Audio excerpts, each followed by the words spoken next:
Sanibonani. Sizwe sikaMthaniya, ma-Afrika mahle. Ngiyaqhubeka nokuthinta injula. Ngiyaphinda futhi uma ngabe ngokuthinta kwami le njula le khona abantu engibanyathela amakhona. Khona abantu engibazwisa ubuhlungu ngalamaqiniso engiwavezayo. Ngiyaxolisa ingane zakwethu in advance. Kodwa ngibona kunesidingo sokuthi ngiwaveze lamaqiniso ukuthi umuntu yena bese eyayikhethela ukuthi uthini yena ngalamaqiniso la engiwavezayo.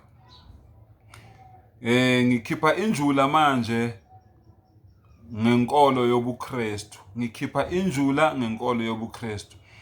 Uzobe usuyicabangela ke nawe usuyidlela amathambo engqondo usuzechisela wena uwedwa ukuthi ngempela uma ngithi salinyazwa ingqondo saphula umgogodla iqiniso kangakanani lento le engikhuluma ngayo. Ngizokuvulela nje incwadi ezimbalwa ezila eBhayibhelini. Uwena ke ema-Afrika oyobe usuyihlaziyela ke wena ngowakho umqondo uthi le incwadi lezi kuwe wena njengoma-Afrika njengomuntu ozibiza ngekholwa uyangikholwa yini mangithi lento okuthiwa inkolo yobuKristu into engekho, into esisa esihogweni, into edukisa abantu, umsangano owakhandwa amaRoma. UYeshua lo osebizwa ngoJesu namhlanje akazange abufundise ubuKristu. Akekho kwizithunywa zika-Allah owafundisa ngenkolo yobuKristu. Yingakho ngisho eBhayibhelini angeke ulithole umbhalo othi ngokukaJesu Kristu noma ngokukaYeshua. Uzothola ngokukaMateyu, ngokukaMarko, ngokukaJona, ngokukaLuka. Ekubonisayo ukuthi yini kungekho lokho ukuthi ngokukaJesu noma ngokukaYeshua. Yini kungekho kona? Bawufihlile umbhalo owathunyelwa kuye. Uyasitshela umdali kuQuran ukuthi wamthumelela incwadi ebizwa nge-Injili, indaba ezimnandi, indaba ezinhle ayelethe kubantu. Uyasitshela lokho kuQuran kodwa eBhayibhelini bakufihlile akukho. Lalela ke ema-Afrika omuhle, ungilalele kahle. Ngivule la incwadi kaGenesis 6. Uyiqale lapha kuverse 2. Ithi amadodana kaNkulunkulu abona amadodakazi abantu ukuthi mahle azithathela abafazi kuwo awathandayo. Incwadi yokuqala leyo ikhuluma ngamadodana kaNkulunkulu. Mangaki asiwazi ukuthi mangaki, akushiwongo. Uma uya encwadini kaExodus 4 uye kuverse 22 ithi uyakuthi kuFaro usho kanje uJehova uthi uIsrayeli, namkhumbula uIsrayeli ukuthi ubani? uJakobe. uIsrayeli uyindodana yami, uyizibulo lami. uIsrayelini ifirstborn kaNkulunkulu. Exodus 4 verse 22. Exodus 4 verse 22. Bese uya encwadini yamaHubo esibili, amaHubo esibili iverse 7. Ngiyakulanda ngesinqumo. uJehova wathi kimi, uyindodana yami wena, namuhla ngikuzele. Ubani lawe? uDavide ke loyo kumaHubo, uDavide okumaHubo.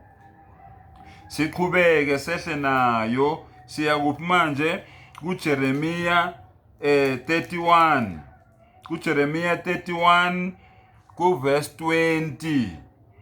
uEfrayim uyindodana yami eyigugu kimi, ungumntwana othandekayo na, ngokuba njalo lapho ngikhuluma okubi ngaye ngisamkhumbula nokumkhumbula. Ngalokho izibilini zami ziyamhawukela, ngiyakuba nesihle impela kuye, usho uJehova. No-Efrayim naye uyini? Uyindodana kabani? Uyindodana kaNkulunkulu. Ngiyakuzwisa nje, ngiyakubonisa nje ema-Afrika ukuthi mangithi kudlaliwe ngempela ngendle emnyama, angidlali. Mangithi kudlaliwe ngendle emnyama, kudlaliwe ngempela, hayi kancane.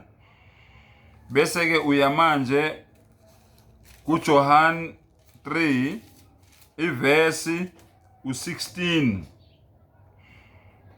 Ngokuba uNkulunkulu walithanda izwe kangaka waze wanikela ngendodana yakhe ezelwe yodwa, ukuba yilowo nalowo okholwa yiyo angabhubhi kodwa abe nokuphila okuphakade. Nizwile bafowethu? Nizwile ingane kaNkulunkulu ezila eBhayibhelini? Inqwaba izingane zikaNkulunkulu ezila eBhayibhelini, inqwaba. Manje yini-ke le kufanele siphathise amakhanda abantu mabelokhu bethi uJesu uyindodana kaNkulunkulu? Asikuphiki lokho.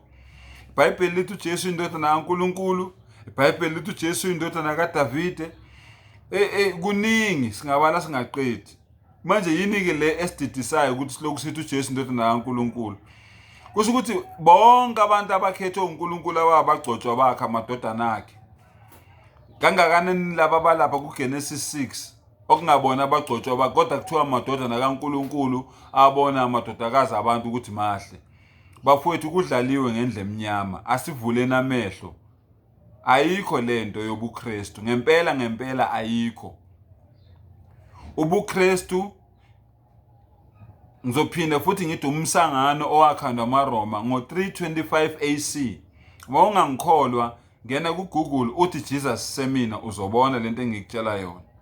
325 AC bukhandwa amaRoma ebeletha kithi ekhanda ubuthathu bukaNkulunkulu besikhipha kuNkulunkulu oyedwa umvelinqangi ukuthi senjani simkhonze yena yedwa. Ngisaphinda futhi, sidukisiwe, salinyazwa ingqondo, sabulawa umgogodla. Ake ngipheleke lapho.